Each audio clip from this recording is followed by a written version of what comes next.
noise.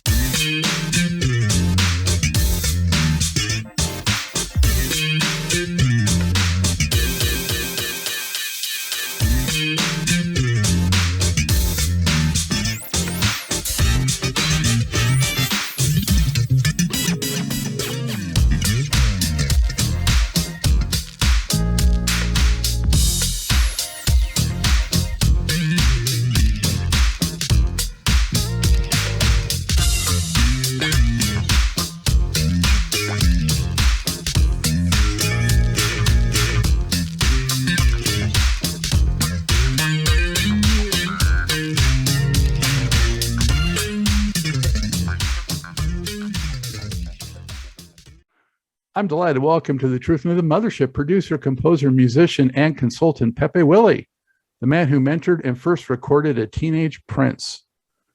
Bringing Prince into his own band called 94 East, he schooled the eventual superstar genius on rehearsing, song construction, arranging, and the business of music, combining synthesizer, rock, and jazz elements with funk and R&B, and having also influenced other young, aspiring local musicians like Jimmy Jam, Terry Lewis, Morris Day, Andre Cymone, Matt Fink, and Bobby Z.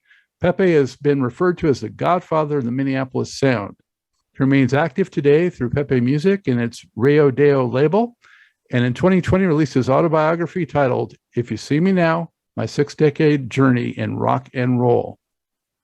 Pepe, officially welcoming you. How are you? Oh, wow. With that introduction, Scott, awesome. Actually, I'm doing very well. Thank you so much. I appreciate the invite and talk about one of your favorite artists and mine, of course. Yeah. Yeah. And you're coming to us from Nevada today, right? Yes, I'm in Nevada. I live in Minnesota. I bought a place in Nevada, a condo in Laughlin in 2018. I couldn't take the Minnesota winters any longer. I just couldn't do it. It was just way too cold. I don't know why I didn't do it 10, 15 years ago, and I should have. But I have a nice place here in Laughlin, and my uncle lives in Las Vegas, so I get to see him and play golf with him. So much history. I can't wait to dig into it. Thank you again for doing this. And I understand your original roots go all the way back to you growing up in Brooklyn with a musical family. I know you had some exposure and involvement with Little Anthony, and I think a relative was involved with Etta James and things like that. So could you just kind of summarize, how you came up in that? Yeah, I was always interested in music, and I thought it was relatively easy to write lyrics and write songs in my head. I must have been like maybe 11 or 12 years old. I used to hear like Fats Domino on the radio.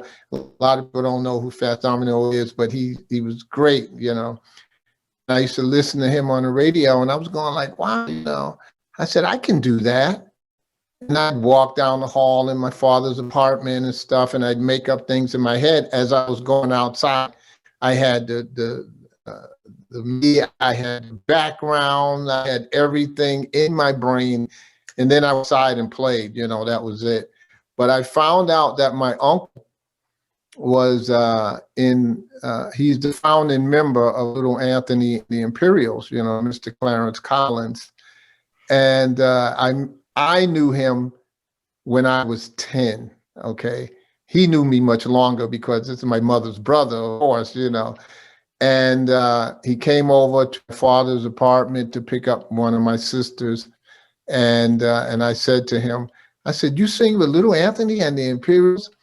And he was like 17 then, I was 10 years old. And he gave me this sly remark. Yes, I sing with Little Anthony and Imperials, just like a 17-year-old teenager.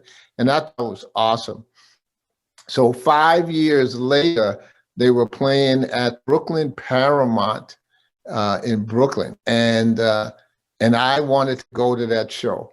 So I went down there, he took me down there, and I went backstage. I met all the stars, and I was running back and forth to the store for Little Anthony and the Imperials. And my uncle says to me, he says, Pepe, he says, why don't you go knock on some of those other stars' doors and see if they want anything from the store. Because I wasn't even thinking about that. I was just in awe of just being in the room with these, little Anthony Imperials. And so I went and I seen Chubby check the door, Mr. Twist himself. And I knocked on the door and he said, yeah, come on in, man. And I came on in the door and I said, would you like it from the store? And he goes like, yeah. Go get me a pack of Salem cigarettes. Then you can do that in the 60s. And so I came out the door, went and got him some cigarettes. And I came back, and this is the first time I found out about fans. I didn't know anything about fans, groupies, or anything.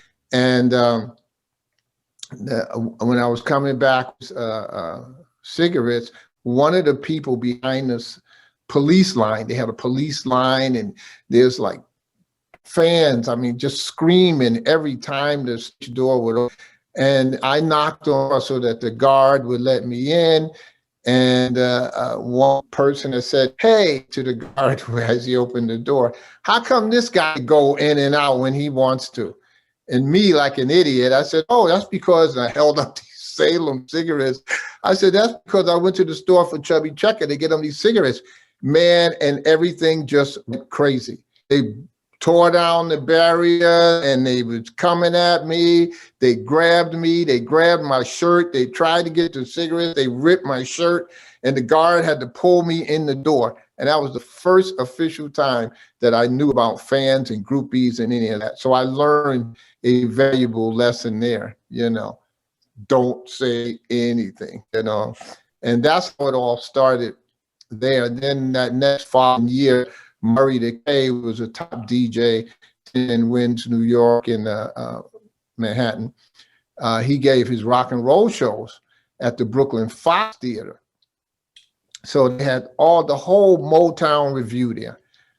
From Stevie Wonder to Mary Wells, the Supremes, the Miracles, the Marvelettes, Martha and the Vandellas, and then they had the Miracles, the Temptations, Full Tops, and I was on the door for all of them. And then plus, Little Anthony Imperial, they were there. They from right out of Brooklyn. Dionne Warwick was there. Patti LaBelle and the Bluebells was there.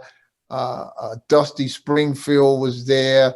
Ray Charles, Marvin Gaye. You name them, and they were there. Wayne Newton, and I went up and back, to stage, up and back and forth, dressing rooms, getting stuff. All of those artists. That's my learning curve. Yeah, it was awesome, and that's when I knew I wanted to be in this business. Because.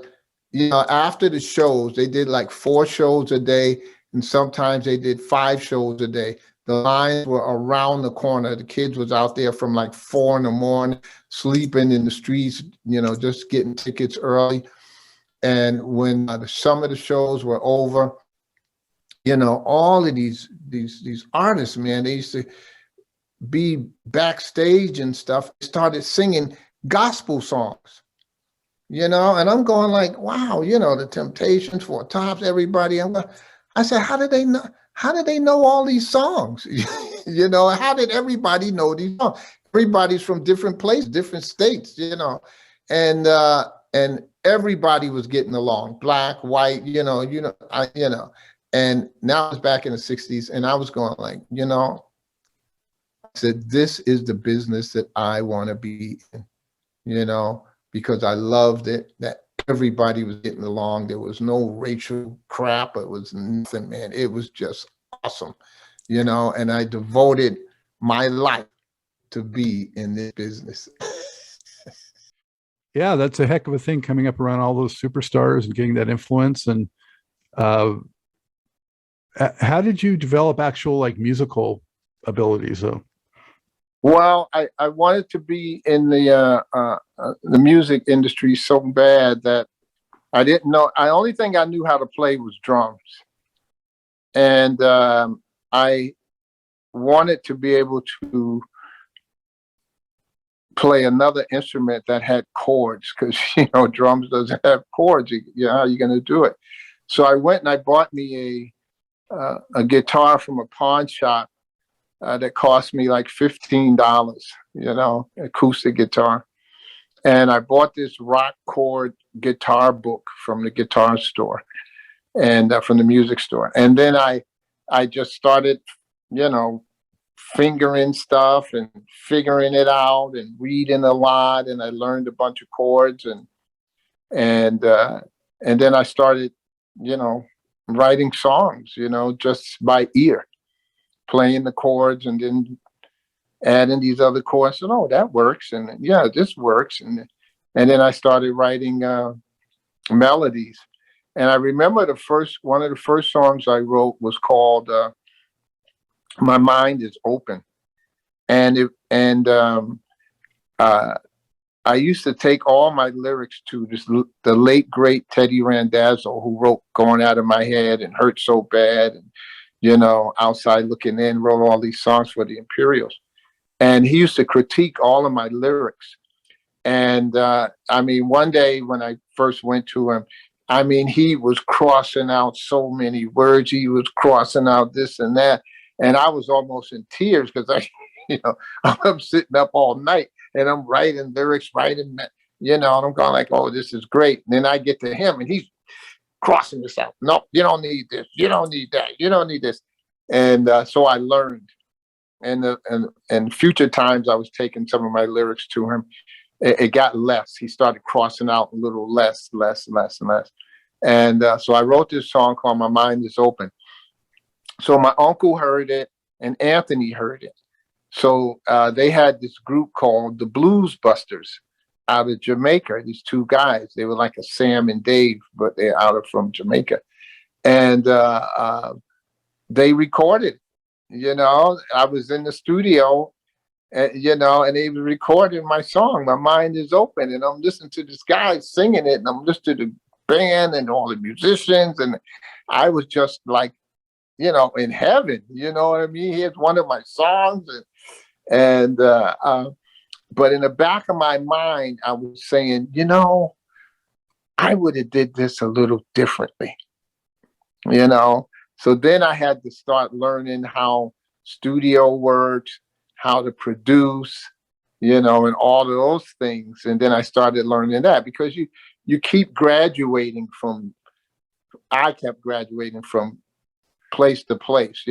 First I'm a lyric writer. Then I want to play guitar. Then I was in the studio. Someone's doing my songs. Then I wanted to learn more because I would have did it a little different.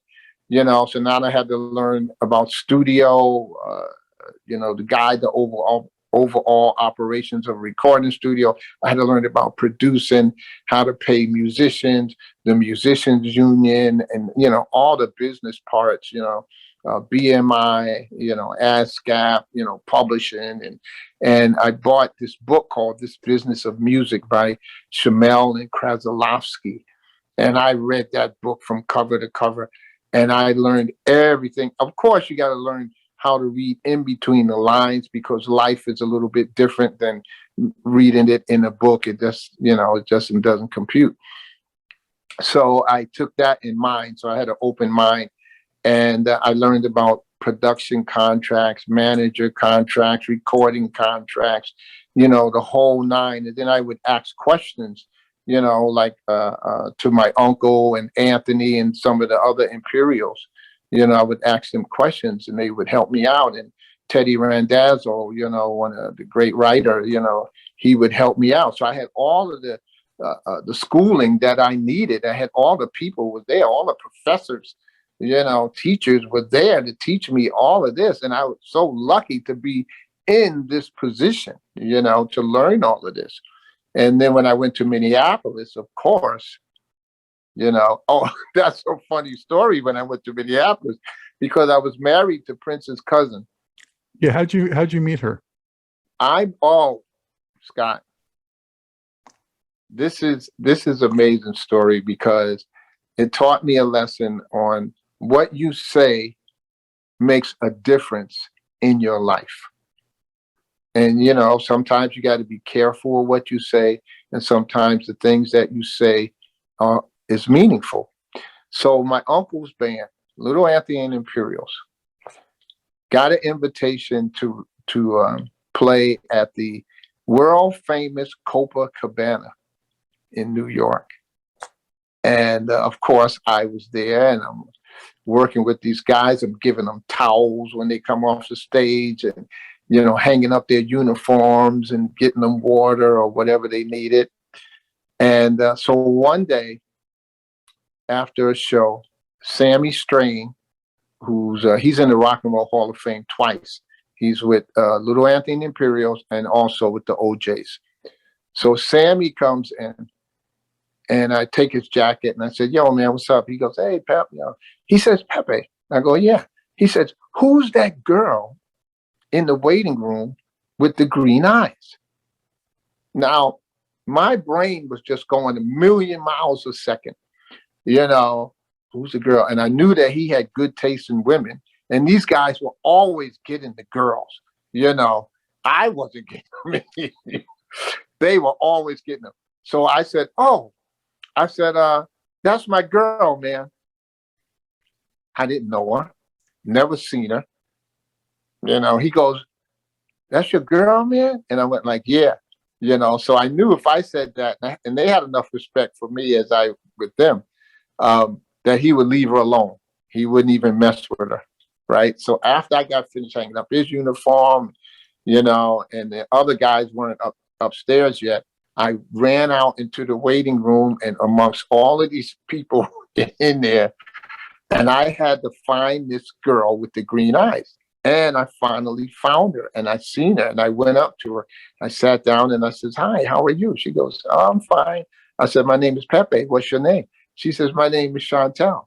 I said, "Wow." I said, "Chantel," I said, "Who are you here to see?" And she says, "Well, I'm here with my aunt Kalua." And I said, "Kalua?" And I knew her aunt because my uncle was dating her aunt, right? And I said, "Wow." I said, "My Uncle Clarence, is dating your aunt.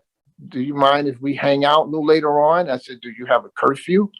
And she was going like, "No, I don't have no curfew, you know." And I said, "Oh, good, we can hang out." And that was Prince's cousin, and, the rest is history, of course. But, this is how I met her, by just saying to Sammy, "Oh, yeah, man, that's my girl, man," Now, what if I didn't say that, Scott? What if I didn't say that? What if I would have said, "Hey, I don't know who that girl is, man. Here's a towel. Yeah, hang up." Yeah. What would have happened? It's the fate versus circumstance debate. Yeah. Absolutely. Wow. So, and what prompted the move to Minneapolis, though? Well, okay. Of course, I was married to her, and I was working for the New York Telephone Company as a cable splicer.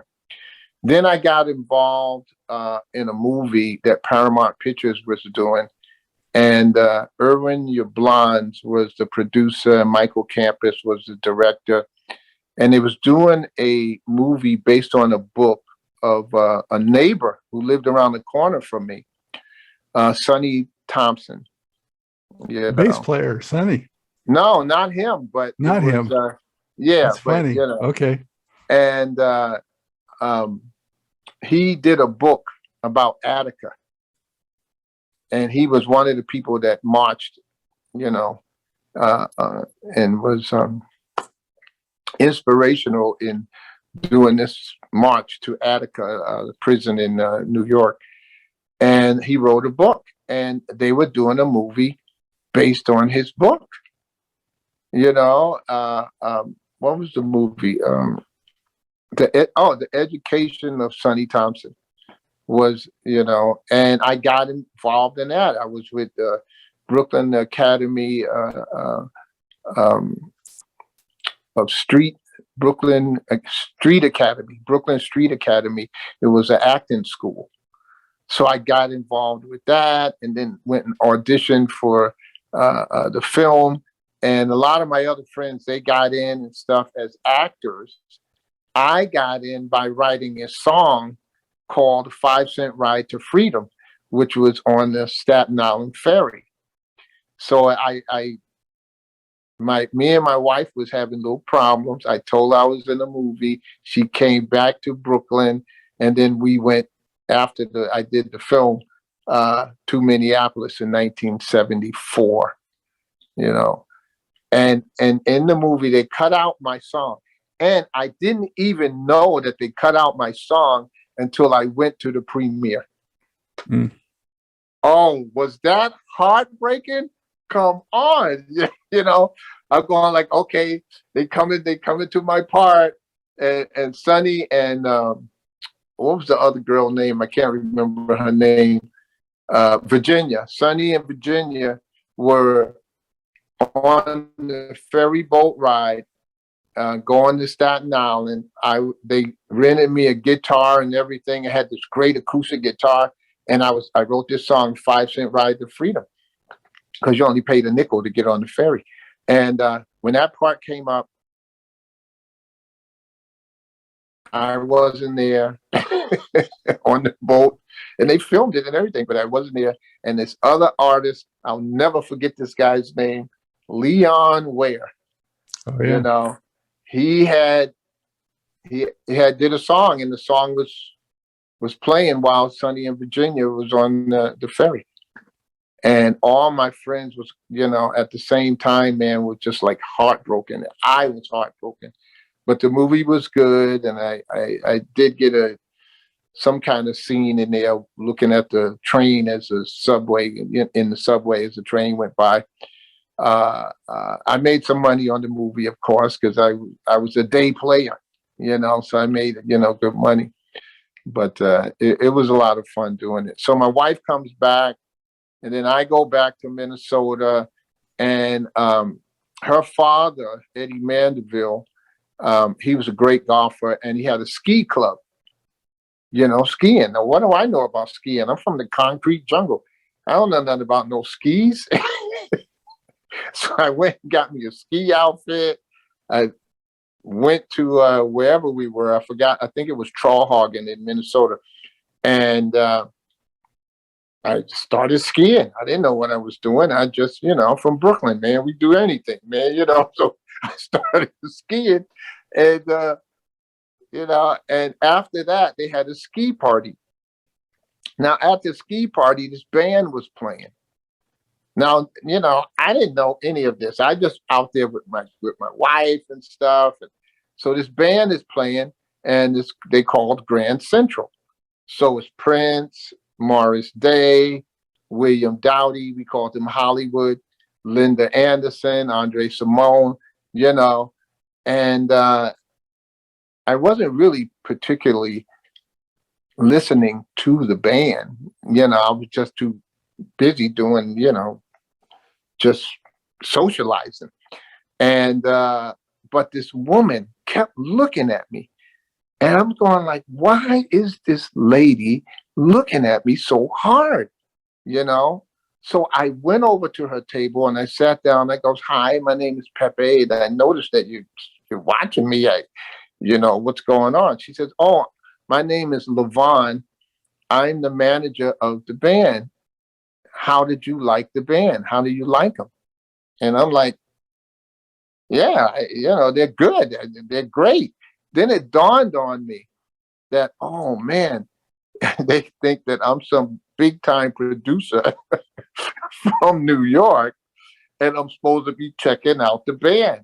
Now, I didn't learn this until later. I didn't find this out until later, you know, that, hey, you got this big time producer coming in from New York to check you guys out. I didn't know it was me. I just came there to go skiing, to be with my wife, you know, hang out, have a good time. But then I caught on, and then I told her, I said, yeah. I said, you know, the band is great. They're good. I said, you know, I wouldn't mind working with this band. Then she says, oh, great, great, great. And then we set up rehearsals at her house.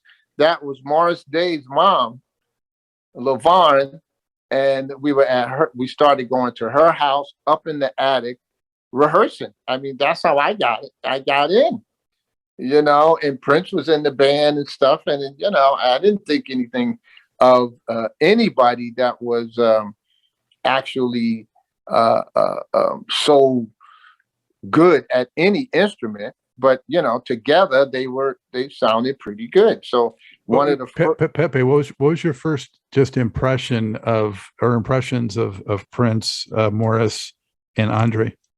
My first impression was it was a band.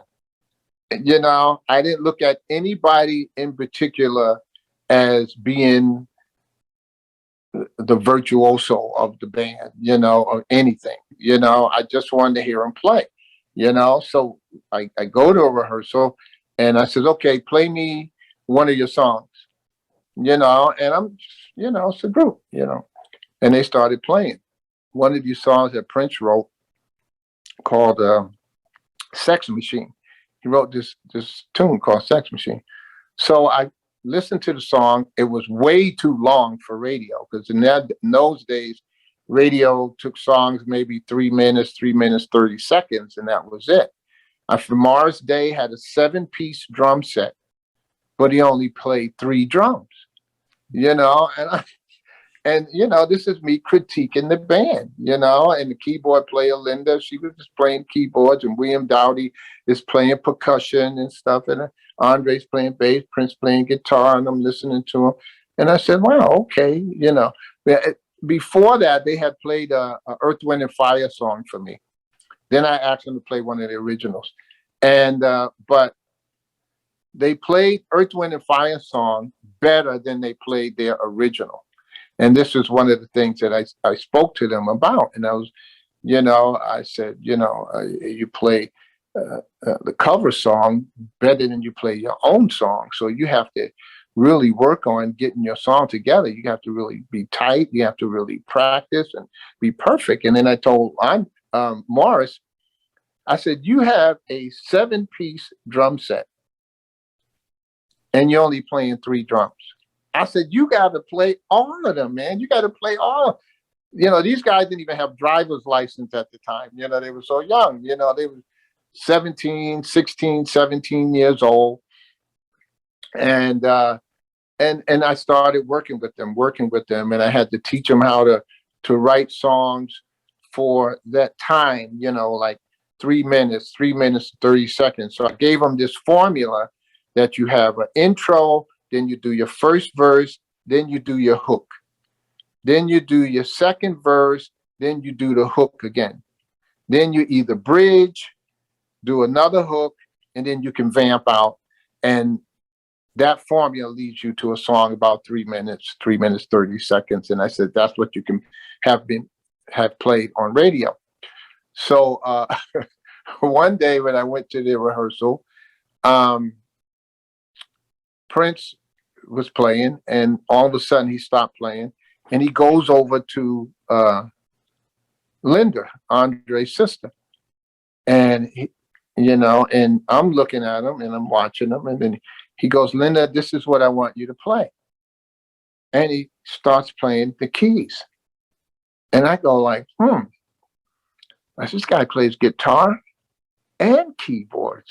I said, that's awesome, you know. Then he goes back over to his spot.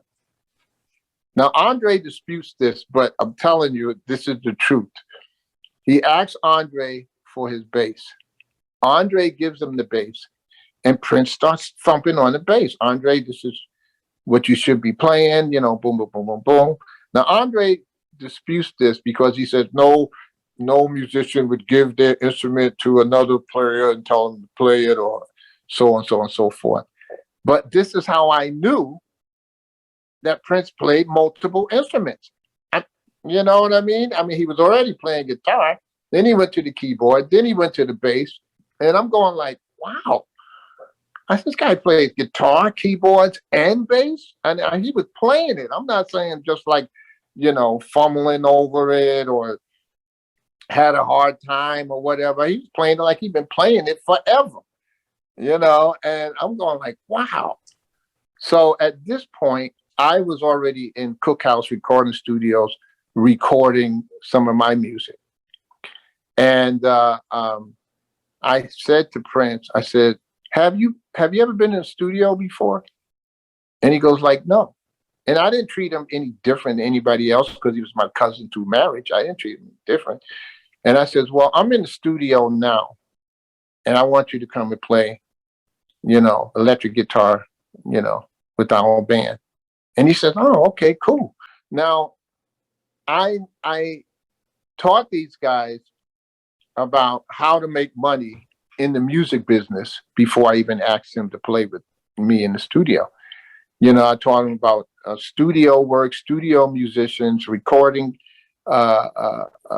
phonograph recording contracts that you have to fill out as a producer, to pay the musicians unions, and all this other stuff. So I had took Prince down to the musicians union one day and got him signed up with the musicians union. I was a union member. He's a union member. So he had 2 weeks to come up with electric guitar parts for 5 songs that I had written. And everybody else, we had like Wendell Thomas, who was playing bass. He was around my age. We had Dale Alexander, who's playing with Robbie Krieger now. He was the drummer. He was 16 years old. We had Pierre Lewis, who is now the musical director for the Commodores. He was playing keyboards. He was 17. And then there's me. I was like 25 years old. And then we had Marcy Ingvolstad, our resident Norwegian. And then we had Christy Lazenberry, the sister. And we rehearsed there. We rehearsed at Christy's house. And each of them had their own parts to learn of the song that I had written. And I just had guitar on cassette with lyrics, and I gave everybody their parts. And Marcy and Christy came up with their backgrounds, and Wendell came up with the bass part. Dale came up with drums, and Pierre came up with keyboard parts, And so we went in the studio, and Prince came, and I had to go pick him up. He didn't even have a case for his guitar. We had to pick him up, and went to the studio. And I had no idea what these guys were going to play. All I know is I knew my part. And these guys were good. And I knew that somewhere along the line, this is going to come out great. So I booked 4 hours at Cookhouse Recording Studios and to do 5 songs, and we kicked it off. 2, 3, 4, boom, and just started jamming, right? We did the song, and then we did the next song right after that, the next song after that, and 2 others after that. And we were done. We did 5 songs in 4 hours. And so then when I got back to my home, I listened to the tapes. And after we drove Prince home and everything, I'm listening to the tapes, and I'm going like, I said, man, what Prince is playing what is it? Man, I got to really listen. I said, this guy's playing some really good stuff. Then my phone rang. It's my bass player. And he goes like, man, because he had a copy, he goes, do you hear the stuff that Prince is playing on this? And I'm going like, yeah. I said, I'm listening to it now. And I'm going like, how did he? I said, he played like a studio musician that's been playing for 10 years. Mm-hmm. And I've been in the studio with some of the best professionals during that time, Eric Gale and stuff, great guitar player, Freddie Hubbard was playing, trumpet and stuff, and, all these players. And Prince was playing like we stayed on the phone for an hour talking about, yeah, what about the part that he did on Games, man? Did you hear that? At the end, I'm going like, what the, it was just amazing. So Prince called me up later on, and he says, Pepe.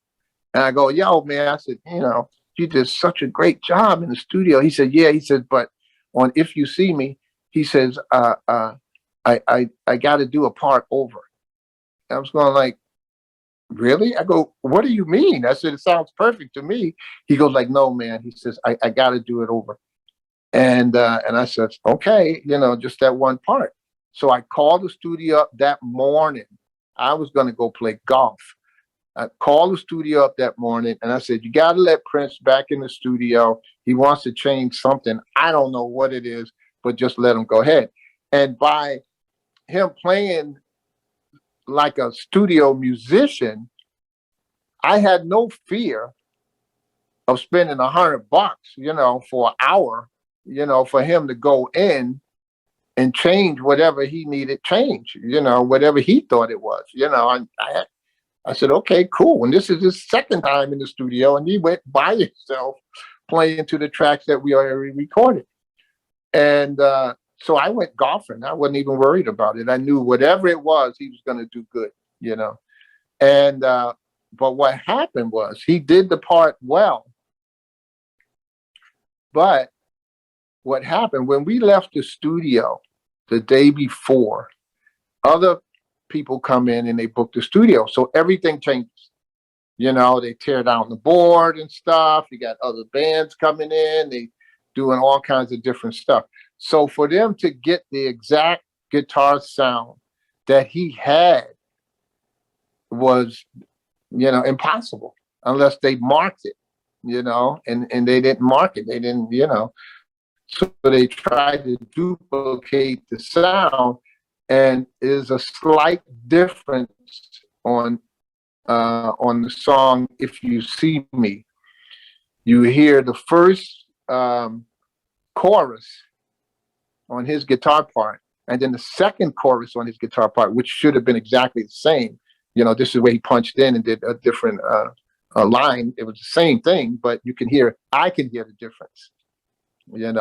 But it was still cool. It was okay. It didn't disrupt the song or anything like that. I mean, it was really cool. So, and I kept working with the band until I had to go to New York, because when I finished my demo, my 5-song demo, then I flew to New York. So, because I wanted to get signed, to a label, So I took my master tapes. I flew to New York. I went to Teddy Randazzo's house, and he has a full-fledged studio there. I went to his home, and he said, Pep, man, you could add, this and add that, And I said, okay. And he had the know-how of all of these other musicians. He went and got horn players, and he did. The Mellotron had just came out during that time. I don't know if anybody's heard of that. The Mellotron, they had real string parts, in the keyboard form, and there was a tape running in there, so it was like a tape of strings, violins and stuff, and you can get all kind of violin sounds, And he recorded with a string part on one of the songs, Better Than You Think. And I kept it to the day. Then the horn parts that he put on the other songs, I took off because it interfered with the rhythm.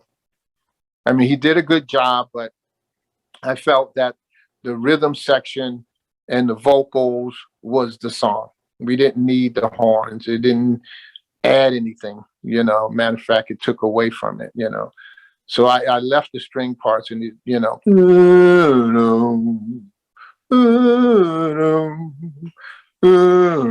and it was just the bomb. So I wind up staying in New York, and at that time you could go to Manhattan, go into a skyscraper, one of the large buildings, look on the directory, and you can see, Columbia Records is on the 28th floor, RCA is on the 24th floor or whatever. Sony is on the 33rd floor, Brunswick Records, all of these, and I started hitting those, go up in the elevator, get up there, and secretary says, how can I help you? And I said, yeah, can I speak to your A&R guy? And they was going like, yeah, who can I say? Who's calling? And I said, it's Pepe, Willie, and I have some music I want him to hear. And they says, okay. And the lady picks up the phone. Yeah, we have a Pepe Willie out here. He wants you to hear some music. Guy comes right out. Yeah, come on into my office and stuff. I mean, that's how it was, And I go in there, and I knew I wasn't going to sign with Brunswick Records. Okay, yeah, Jackie Wilson was signed with them.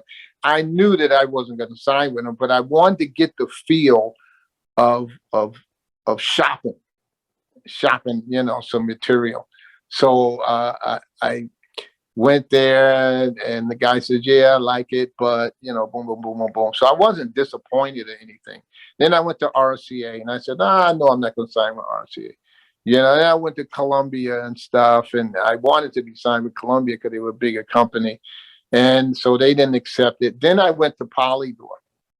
Now, Polydor had Roy Ayers and a few other acts. I can't remember who they were, but had some great acts over at Polydor. And I got canceled 5 times. They would call me up. Oh, well, we have to cancel your appointment. And I said, okay, no problem. Then they called me up again and got canceled 5 times.